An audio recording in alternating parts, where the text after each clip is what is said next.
A very good morning, children. Today we are going to recite a very beautiful poem written by Louis Brand Phillips, and the name of the poem is Meadow Surprises. So this poem it is about nature and children. Before we begin the explanation, let me give you some introduction of this poem. So children, when you just walk across a green field or a park, or when you just walk under the trees, you notice many wonderful things, right? You notice a green grass, you notice butterfly flying, na? You also notice some yellow flowers, many beautiful flowers. You also notice animals moving here and there, rabbit, birds chirping. So all these wonderful things surprises us, isn't it? They surprises us. They surprise the person who is someone with a keen eye and a sharp ear, right? Okay, children, now let me explain you like what is meadow. What is meadow, children? Meadow is a piece of land which is covered with grass, right? And surprise, it's something which is unexpected. Let's move to the explanation of the poem. Meadows have surprises. You can find them if you look. Walk softly through the velvet grass and listen by the brook. So, children, what do you mean by brook? Brook is a body of running water which is smaller than a river. Okay, it is just smaller than a river. Okay, so children, in this poet, what he says, he just notes that a meadow has several surprises, and if one pays attention, a meadow has many several surprises to offer us. It is really a great pleasure to walk through the velvety soft grass. See children, when you walk on the soft, you feel as if you are walking on a velvet sheet, fine.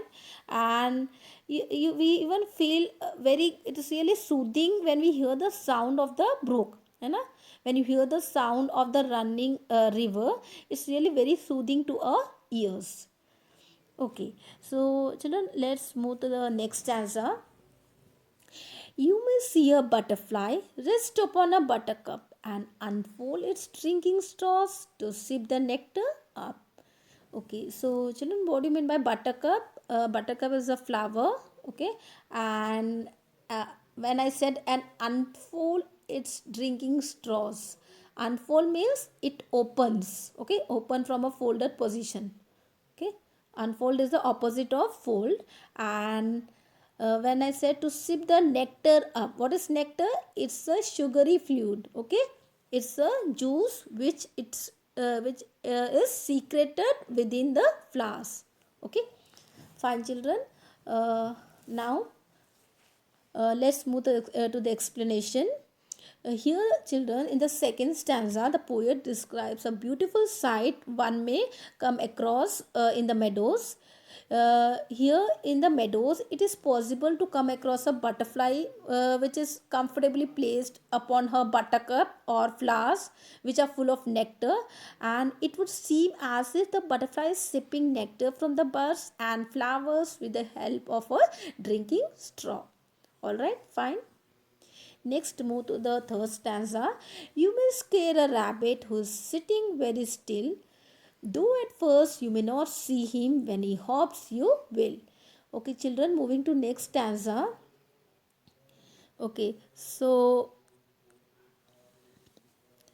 here the poet he describes another beautiful sight. He says, like when walking on the soft grass, one may not be immediately to see the rabbit hiding there, and the rabbit he might get frightened by our footsteps. Huh? When we just move, we don't see the rabbit hiding there, and when the rabbit hears the footsteps, he just gets frightened and he would hop out of the grass, okay. And when he's just running away, when he's frightened and when the rabbit is running away, that sight is worth watching, okay. Next, a dandelion whose fuzzy head was golden days ago has turned to airy parachutes that flutter when you blow. So here children, dandelion actually is a yellow flower, and fuzzy. What do you mean by fuzzy? Fuzzy head. Fuzzy head means a head which is covered with small piece of fuzzy material. Okay, and flutter is to fly. Okay, when I said the flutter when you blow, flutter means to fly.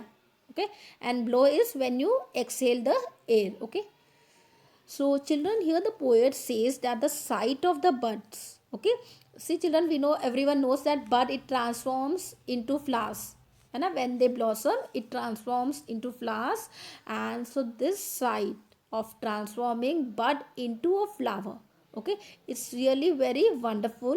And these dandelions, which are yellow, bright yellow flowers, they appeared golden several days ago, and now they have bloomed and fluttered as you go near and blow at them. Okay, now they have bloomed and they flutter when you go near to them, and when you blow at them they just flutter. Okay, so children, moving to the next stanza. Explore the meadow houses, the burrows in the ground, a nest beneath tall grasses, the ants' amazing mound. Okay, so see children, these are the pictures. I'll just show you. Okay, see, these are burrows. Okay, houses of animals. Okay, so these are the burrows. You can just see. Okay, and this is the ant mound. I'll just show you the ant mound. Okay. Okay, so these are burrows. Okay, fine. Okay, so here the poet, he describes that certain houses that are to be seen in the meadows. Okay, he describes that there are certain houses that are to be seen in the meadows, and if one explores the meadows, he comes across various houses, and in there are many burrows in the ground. They are meant for smaller animals, and we also find some nest beneath the tall grasses, beneath the tall grass, sorry, and mounds for the ants. Okay, we also find the mounds for the ants, which are also available there. Okay, children, now let's move to our last stanza. Oh, meadows have surprises and many things to tell. You may discover these yourself if you look and listen well. So, children, in the last stanza, the poet, he says that if one is able to pay a little attention, look and listen well, one may find several beautiful surprises in the meadows. Okay, so if you have time, and if you have just if you walk away, you won't be able to see all the surprises. Okay, one should pay little attention, one should have the time to stay there and listen with his keen ears. Okay, and then only he will be able to find beautiful surprises which are hidden in the meadows. Okay, fine children, by this we end the explanation of the poem. Okay, hope you have understood well. Thank you children. Goodbye, have a great day.